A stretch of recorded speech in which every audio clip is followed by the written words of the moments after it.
สบายดีน้องมีชื่อว่าอานิดามิงบุภาหรือว่าไส้ลมอายุ 18 ปี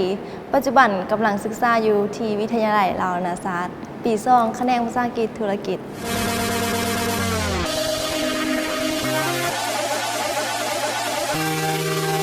If you want it, take it. I should have said it before. แรงบันดาลใจที่เฮ็ดให้น้องเข้ามาประกวดในครั้งนี้ก็คือน้องอยากสร้างฝันตัวเองให้เป็นจริงและน้องก็มีความรักมักทางด้านการบันเทิงน้องอยากเป็นนางแบบ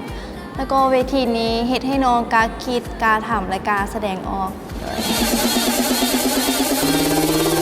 You are better, deeper. ถ้าเปรียบเทียบน้องใส่เครื่องดื่มประเภทหนึ่งน้องจะเปรียบเทียบตัวเองใส่น้ำดื่มพอน้ำดื่มอาจจะเบิ่งใส่ธรรมดาบ่มีรสชาติแต่ทุกคนก็คาดบ่ได้ Never by the hands of a broken heart.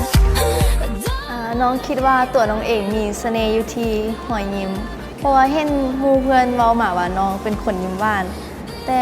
น้องเบิ่งตัวเองอยู่ในแวนก็คือสิเห็นดีน้ำมูนที่บอกเพราะสมัยนี้ทุกคนมักเอาความจริงมาเว้าลิ้น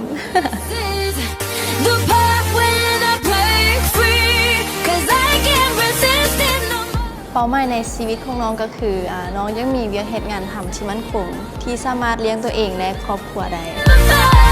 This is สุดท้ายนี้ก็ขอขอบใจ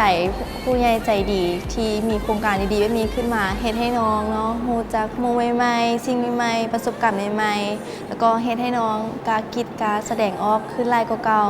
แล้วก็ขอแห่งใจจากหมู่เพื่อนช่วยโหวตช่วยเสียใส่ลมเบอร์ 7เด้อขอบใจบาย